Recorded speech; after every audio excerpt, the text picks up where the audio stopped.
I've actually dated a lot of white guys. You know, the economy, it was bad for a while. Oh, I'm very strategic. Like 2 whites ago, this guy I dated, he was the whitest guy I ever dated. He had never been around black people his whole life. And that happens, you know, we're not everywhere. We're not. I go places and I ask, are we here?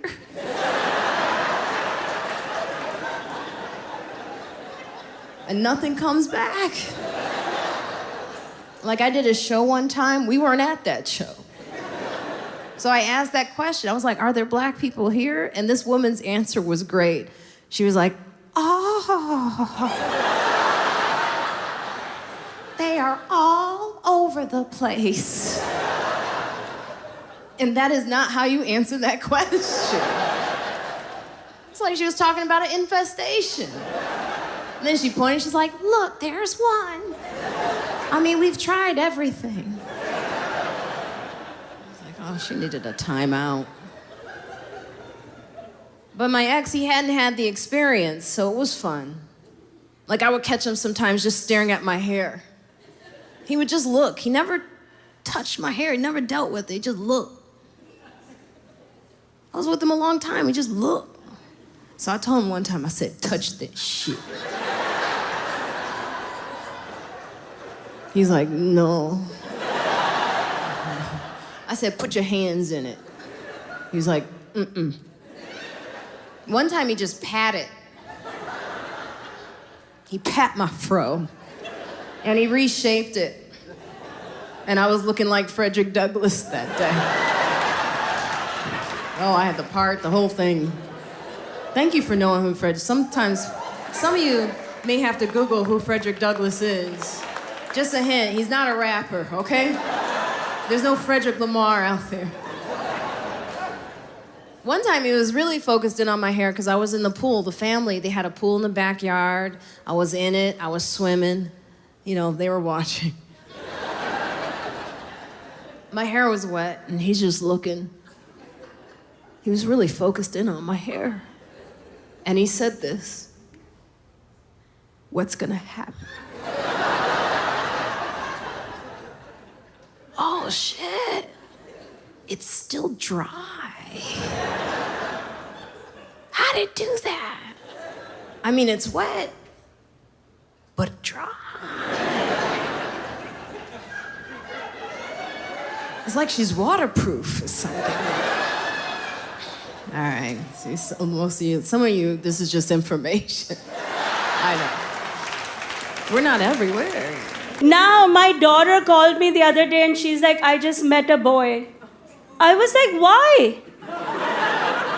You're born here, you don't need a green card.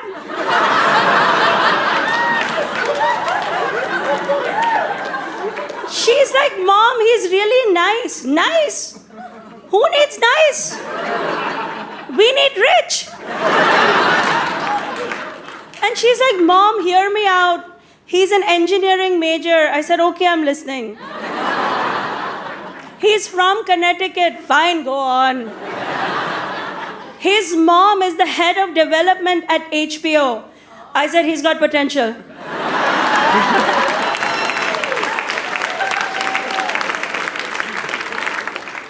So I have a third kid. I forget about him sometimes. I don't know what to say about him. I don't really know him. I mean, the nanny says he's perfect. But in our house, we don't use the word nanny. We call her auntie. Because this way she can sit in for us at parent-teacher conferences, at doctor appointments, at college graduations. But speaking of college, I have to tell you, I have uncovered the world's biggest scam. Did you guys know that in this country, the parents don't get to decide what the kid's gonna study? You all knew this? I really thought when my kid goes to college, I will call the college up. And I will say, Comp Sci 1, Comp Sci 2, go. She wants to have some fun. I understand that. Give her one class in chemistry.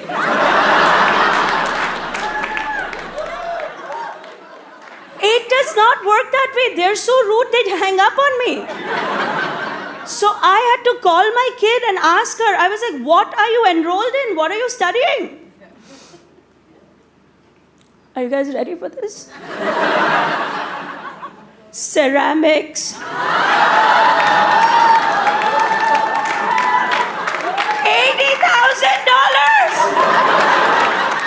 to learn how to make clay pots.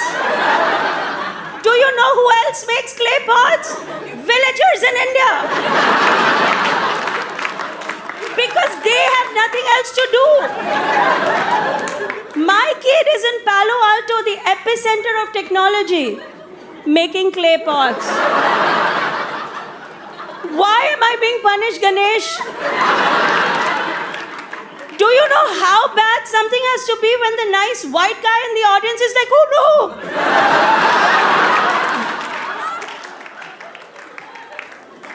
And now I have an update on this situation, and you guys are gonna think I'm making it up. I'm not, I'm telling you the truth. I just found out that she's required to take a class in wellness.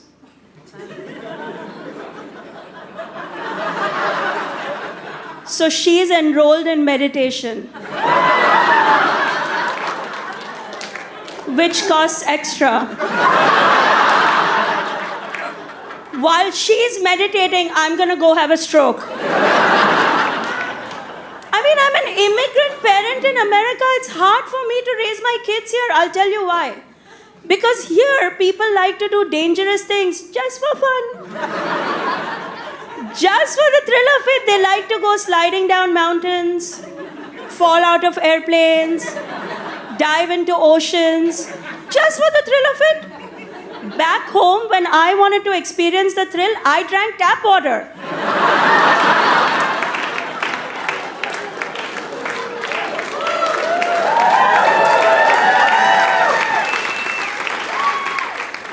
Now, my son wants to go bungee jumping. Could you imagine?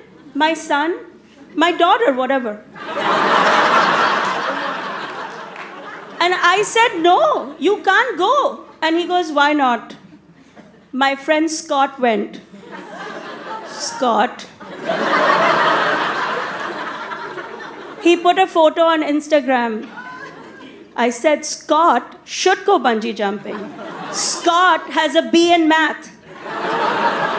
He has nowhere to go but up.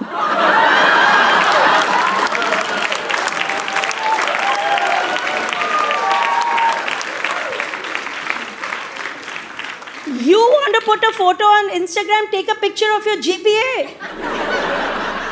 And you know the other thing that has us immigrant parents really confused is this modern parenting trend in America right now.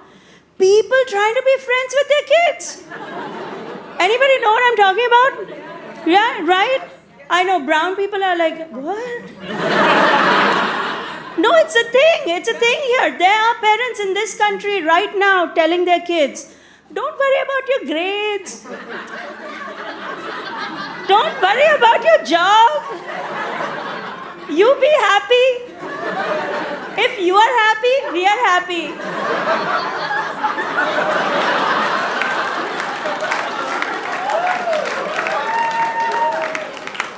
Don't worry, be happy. Who's heard that song? You've heard that song? That would never be an Indian song. Our song would be Don't Happy. Be worried. And there is so much to worry about. Dating, it's complicated because, like, I don't want to do online dating apps, right? Because I feel like people on those apps are on there because they want to meet other people. And I don't really want to meet people who want to meet other people, right? I want to meet people who don't want to meet other people. Then they meet me who also doesn't want to meet other people. Then we fall in love the old-fashioned way, you know, totally by accident. We're both least expecting it. We both have been too hurt to possibly love again, but we fall in love despite ourselves. Then we get married. Then we have 3 kids. Then we get a divorce and live happily ever after. That's the kind of real love I want. I did meet a guy in real life once. It was kind of a funny story because I went to the bookstore and I saw one of these books, like these self-help books, and it was called The Struggle is Real. Right? And on the cover was this hot guy, like with like cool tattoos and like, you know, cool horn-rimmed glasses. And I was like, really? The struggle is real for that guy? Like, what did he have to struggle with? Like, did they put 2% in his oat milk latte once? Like, did his bird scooter run out of battery? Like, I don't understand what this guy ever struggled with. So I made fun of it. I was like with a friend and I was kind of roasting it for a while. And then I went and did some shows in Minnesota. And after one of my shows, this guy came up to me after, and he was kind of cute, and he was like, hey, you know, do you want to get a drink? You were really funny. And I was like, sure. So we got a drink, and we had a really good time. And then we got excited, and we friended each other on all the social media platforms. And I saw that it was the struggle is real guy. I was like, what? This is crazy. So then, like, over a course of a couple weeks, we were flirting, you know, and he was, like, liking my posts on Twitter, and he was, like, watching my Instagram stories and, like, texting me, and, like, we were doing all the different things, right? It was like, whoa, we really like each other. And we were going to meet up and everything. But then over some time, he kind of stopped texting me as much, but he was still, like, liking my tweets and watching my stories. And then he stopped tweeting altogether and stopped texting, but he was still watching my stories. So I was like, okay, we're still together, you know. But then he just stopped all of it, just cold turkey. And I was like, well, that's kind of weird, right? Like, I thought we had something, we had chemistry. So then I did a little research. It's called research when you know the person. Stalking is if you don't know them.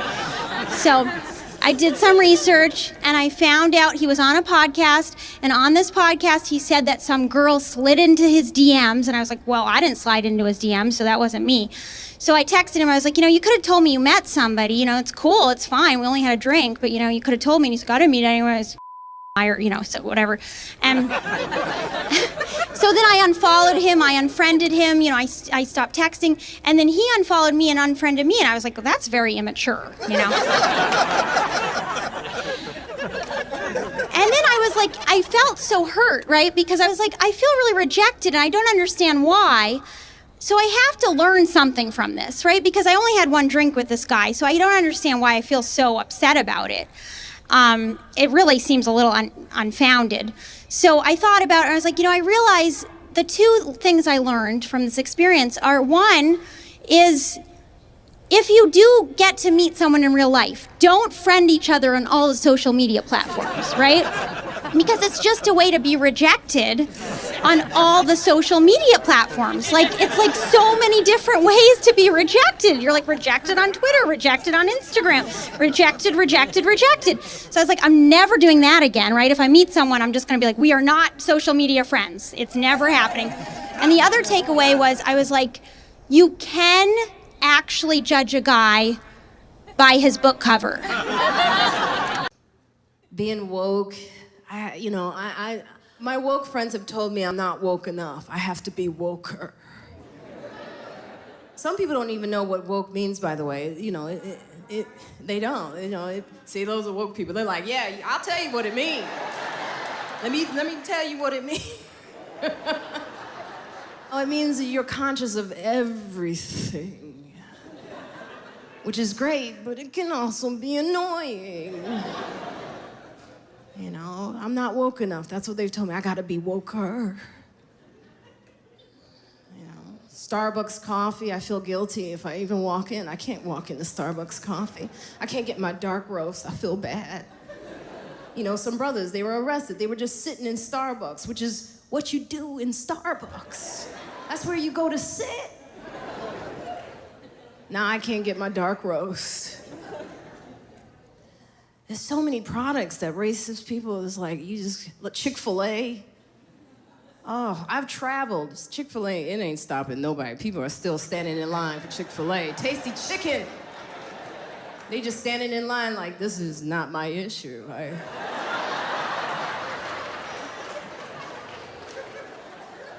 This tasty chicken is powerful. There's gonna be nothing left. I mean, some racist people, they make good products. You ever been standing outside? Oh, it smells so good, but they don't like me, but I just want the food. This microphone, someone probably did something. I got to talk like this. Just to be... I'm gonna be walking around naked at some point. They're gonna be like, what's wrong with her? Oh, that bitch is woke. That's what's wrong with her. She woke as yeah. And I have guilt too, because, you know, like I don't talk about politics as much as I want to on stage, because I'm not good at it, and I wish I were. And I realize this, so I have guilt. I have black guilt. Look, there's some white people out there, they're like, I'm like, you can have that shit if you want it. But it's happening. It's when you're black and you haven't done enough, you feel it. Like, I need to do some marching. I need to get a good march in. Okay, it's just my allergies really been acting up. I don't want to be sniffling and protesting at the same time. I'm more of a seasonal protester, you know? It's like, I was thinking maybe the fall. This joke doesn't work in LA, by the way. I need to do more. Like, I wanted to go to the Women's March, the first one in DC. I wanted to do that, but I have a weak bladder. I knew the lines for that bathroom were gonna be long, and they were. They said they were historically long.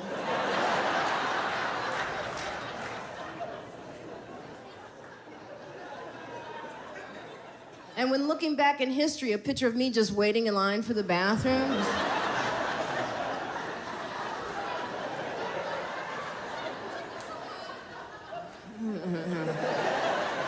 That's not what I want.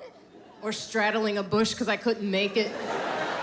Just looking at my girlfriend like, this is our moment! I'm still peeing.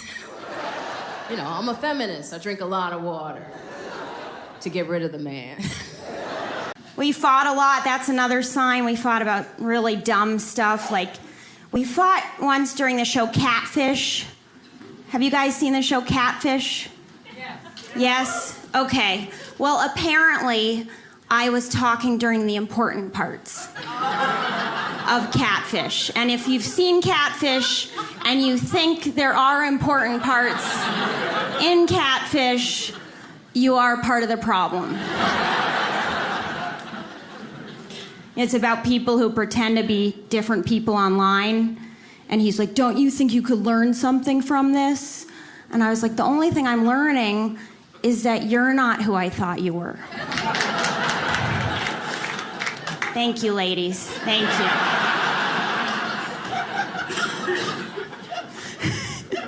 She's like, going through it right now, man. Going through it right now.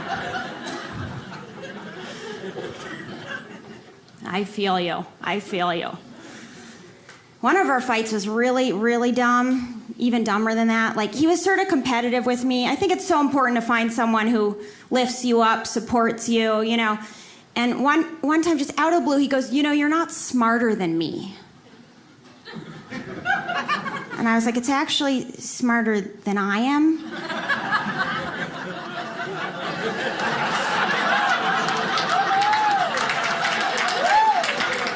And then he said, well, between you and I finished college and you didn't. And I was like, it's actually between you and me. And then he said, you and I are done. And I was like, you got that one right.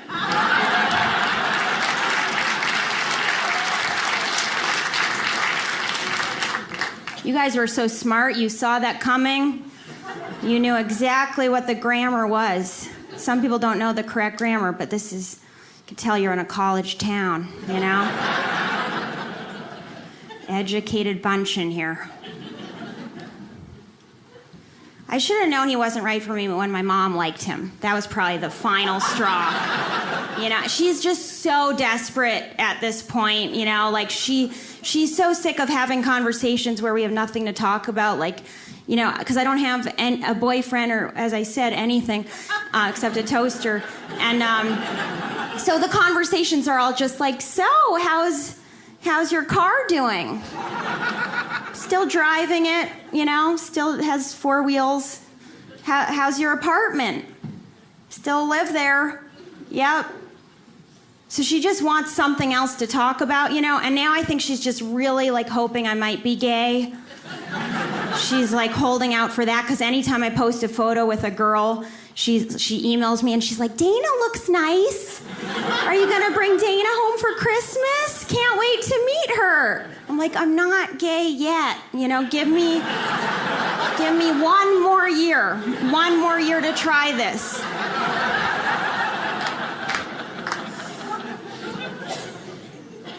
Another guy I dated, I called her about. I was like, I'm seeing a new guy. He doesn't have a job right now. There is a slight chance he's a drug addict. Small possibility he's also homeless, because he's been staying with me for about 4 days. Doesn't look like he's making much progress and leaving anytime soon. And she just goes, but he likes you? I was like, Mom, what happened to know your worth, honey? She always said, know your worth. And she was like, that was when you were younger. You were worth a lot more back then.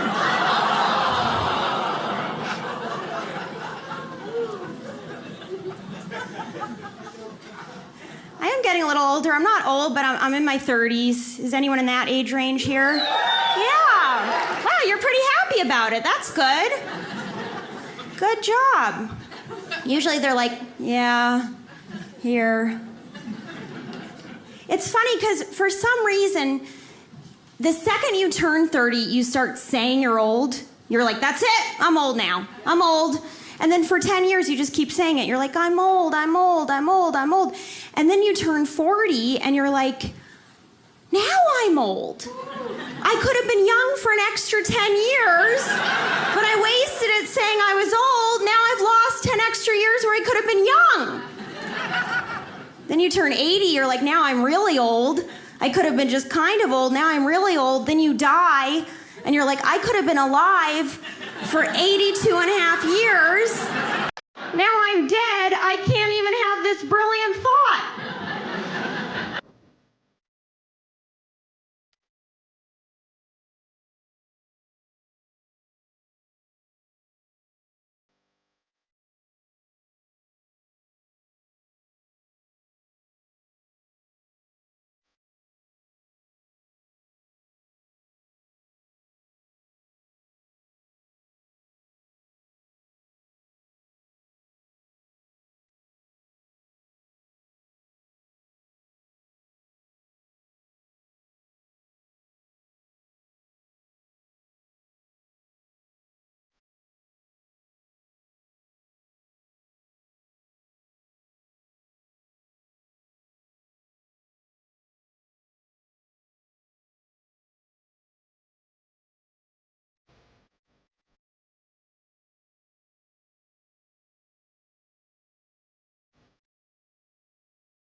Trying to do things different, though. That's what I'm trying to do. Like, I used to date young. I can't date young anymore. The court said I can't.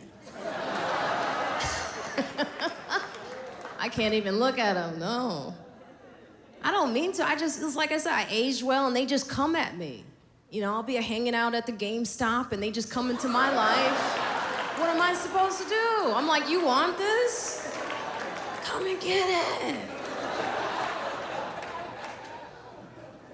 But it was exhausting. Dating young, this guy was always awake, just looking at me. Like, what next? I was like, nothing. Take a nap, shit. Go to sleep. This was 3 whites ago, by the way, 3 whites ago. He talked a lot, too. Oh, my God, he talked so much. I told him, I said, I need some white noise, and I don't mean you, okay? He's super macho. I like that. I'm old school. I like a macho guy. I like my guys macho. You know, the kind of guy that's like, get in the car. Oh. Where are we going? Doesn't matter. There is part of me that wants to be like, don't talk to me like that. But I'm gonna get in the car now. I'm gonna do what you say. On my own accord. Here's the thing. I think women do like macho guys. I think we do. You guys just gotta know when to bring it out in the relationship. Because a lot of guys hide their macho. They're afraid it's too much. You gotta bring it out that first fight. The first fight you have with your girl, show it. Do you know how sexy that is? You're having your first fight with your guy, right? You guys are going back and forth, and he just punches a wall. You're like, oh my God. He was pretending that was my face. Jesus. I might have to marry this one. There's something sexy about that, because there's not a lot of guys now that are like that. There's not a lot, guys. There's guys now that are just... They're wearing skinny jeans. Can we just discuss this for a second? Yeah. Yeah.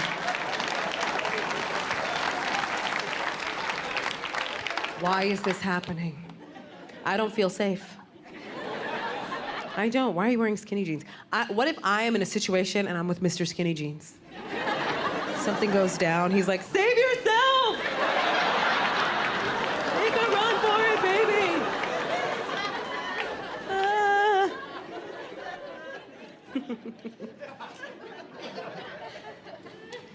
We are talking marriage, me and the boyfriend. I know. Aww. Was that disappointment or excitement? You're like, oh, don't do that to yourself. I know we have married people here, right? Married people? Woo woo. Yeah. I take marriage really seriously. My parents have been together 55 years, maybe over that. Yeah. You can clap for them. They're in the back. Just give it up. They're in the back. I'm like, thank you, thank you. Yeah, so I take it super seriously. So if I was gonna get married, I'd want a really good wedding. Here's the problem, people are messing up their weddings nowadays. Just went to my girlfriend's wedding, she wrote her own vows. I don't like it. Because she didn't just write vows, she wrote like an epic poem of every feeling she's ever had. Like she got up there, she was like, our love.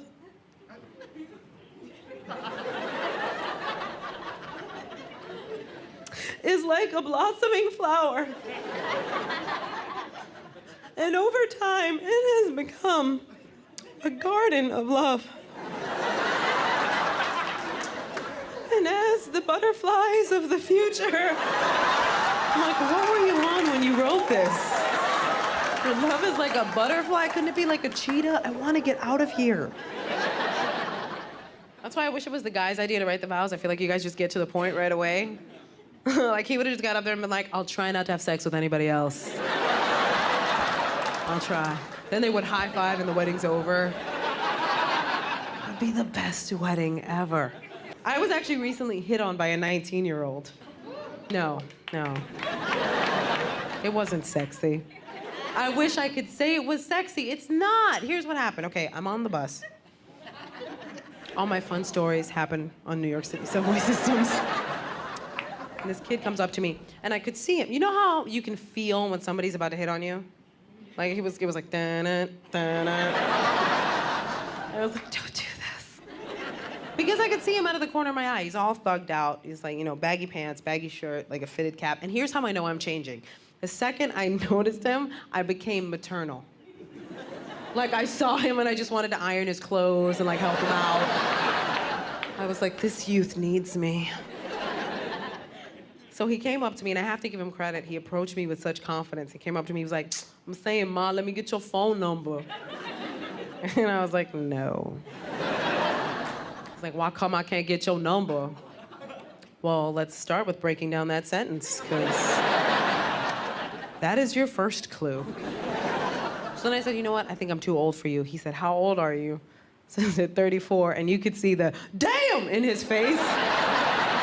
Like it was the oldest age he'd ever heard of in his life.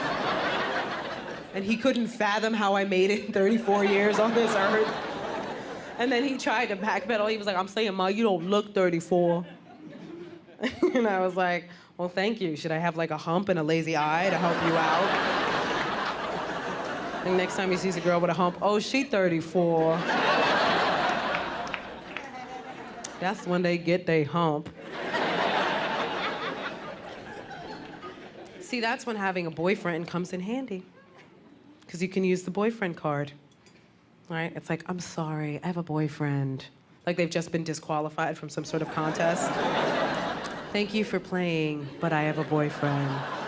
Better luck next time. It's really awkward when you bring up the boyfriend before the guy hits on you, though. Like some guy comes and talks to you, and you're like, I have a boyfriend, how dare you? Jesus, she was angry. I've actually been with my boyfriend now 7 years.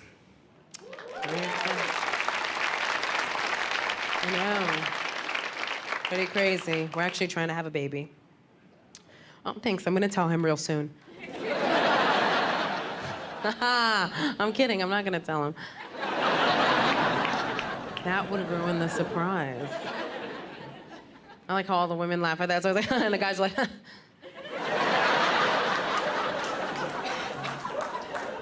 He's super macho. My boyfriend is the biggest Mexican guy I've ever met in my life. He's the tallest Mexican I've ever met. He's 6'1".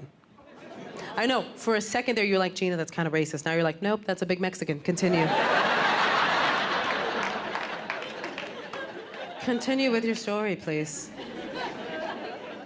6'1", because I don't know about anywhere else, but normally here in New York, our Mexicans are travel size. So.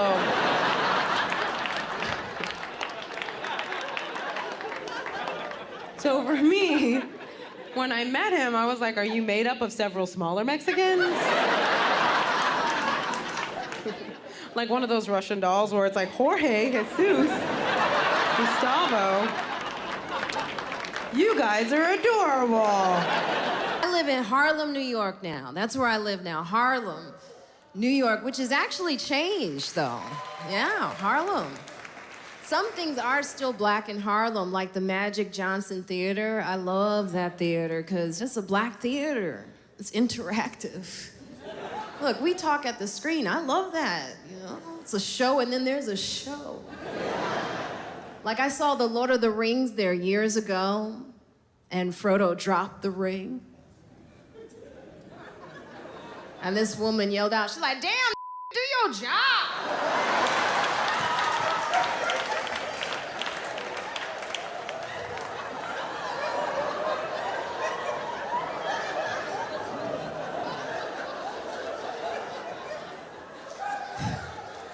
She was right. Her timing was amazing.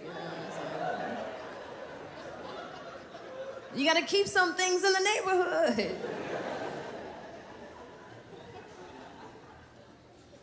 New York. New York has changed me. I used to be a really nice person. I'm a now. Chicago is nice. I don't care what the news they try to put out there about Chicago. They don't even capture the kindness that is Chicago. We're Midwest. We got that Midwest kindness. It's real. I bumped into someone here. They were like, ooh, I'm sorry. I was like, but I bumped into you. They were like, I shouldn't have been here. I was like, oh boy, that's real kind. Yeah, New York has changed me, and that's why I got this edge. And I think this is why I'm actually single. I'm a yeah, and it has been a while. I haven't been laid in a while, and that is a lot to tell an audience, you know, that doesn't know me, but you know, if I don't tell you, how am I gonna get laid? Right? You gotta put it out there in the universe so it comes back. And it's not that I can't, it's just I am doing something different than I've ever done before. I'm getting to know men before I sleep with them.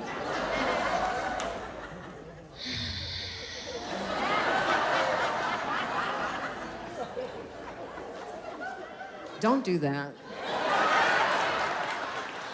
Because, oh my, can they talk you out of it. Oh, it's amazing when you just listen for a second. You'll be like, no, you cannot have this. Like I had one guy tell me he was gonna take the bus to my house.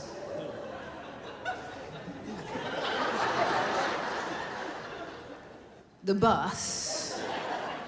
I was like, this ain't no bus. Okay? This is special. It's special. And you're gonna take the bus to it?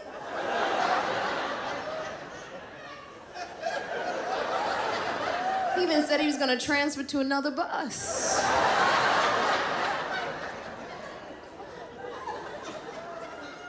Thank you guys for laughing at that. I did this in Wisconsin. Apparently, they all ride the bus there. Oh, it was so quiet. They were offended. One lady, she was like, oh, she's fancy. Fancy lady doesn't ride the bus. I don't. I'll take the train. I want to find love, but it feels like it's hard to find, you know? And I keep having these sort of like, oh, it's maybe, no, it's not. You know, maybe, no. And I fall for narcissists a lot. I went out with this one guy who was such a narcissist. He really said this to me once. He was like, I love you more than you love me because I love myself so much. You need to love yourself more so that you can love me more. And I was like, actually, I think we both need to love you less. Because the more I love you, the more I hate myself for loving a guy who loves himself so much.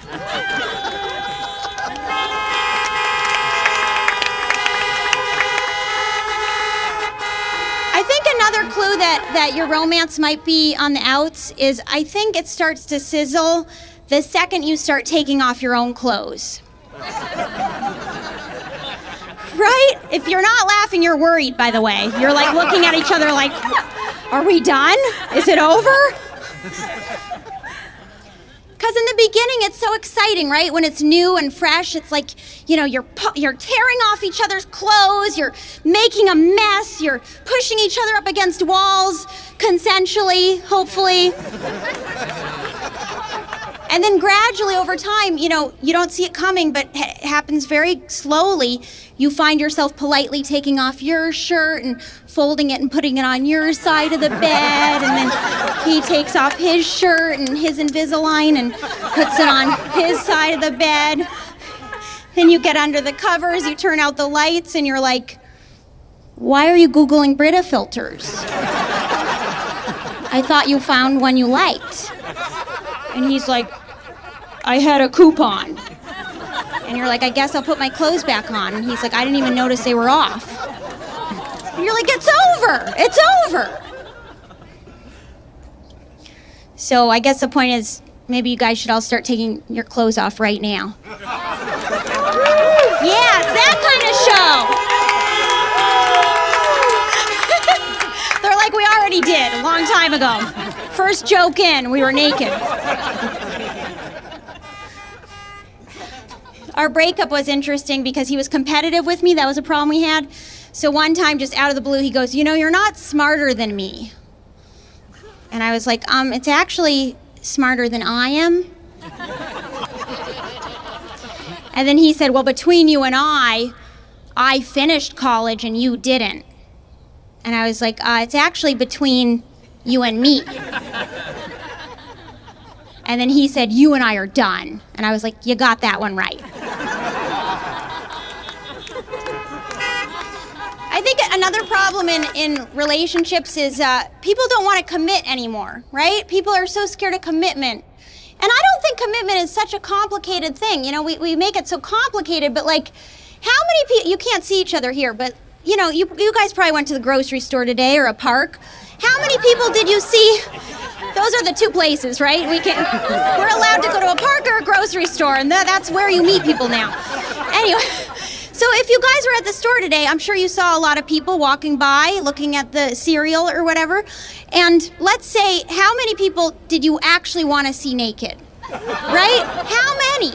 My guess is not that many. My guess is maybe one, maybe another you were curious about. So say a miracle happens and the person that you want to see naked in the park also wants to see you naked. I mean, that's pretty miraculous, right? The same person. And then say you do all the steps to get to that place. Like you buy tickets for a comedy show. You go to listen to a girl talk about herself for an hour. Then, you know, you go to another location. You say all the right things. You get the person to take their clothes off. You finally get to that miraculous point where you get to see each other naked, and then another miracle happens and you like what you see.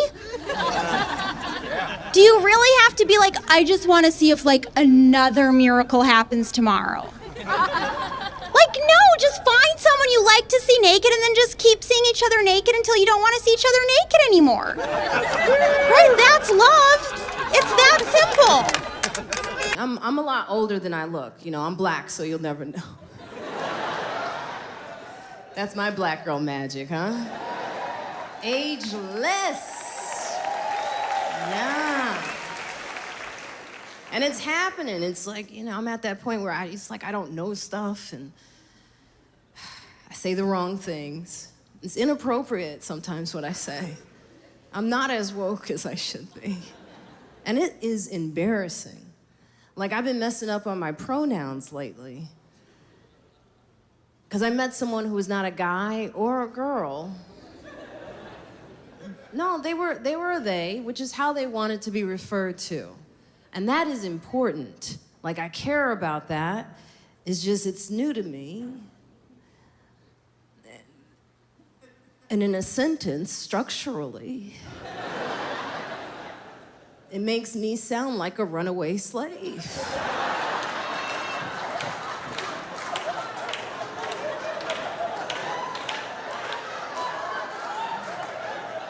Like, where they at?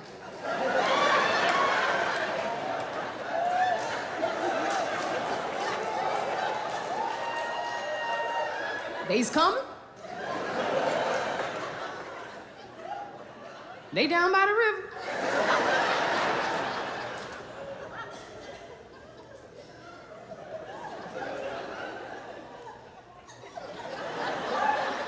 They gonna be mad at that joke. I'm just saying, I could do more. That's my point. I'm not doing enough. Like, the most I've done is I yelled at a white man standing too close to me at the grocery store. And that was because he could see my debit card number. And I just looked at him, I said, no peace, no justice.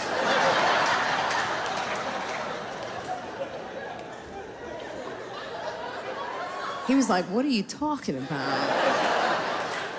And it's no justice, no peace. What's wrong with you? You got it wrong.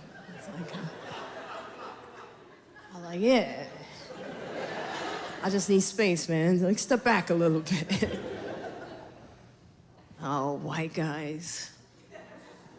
Ooh, white guys. White guys, oh, white guys, ooh, white guys,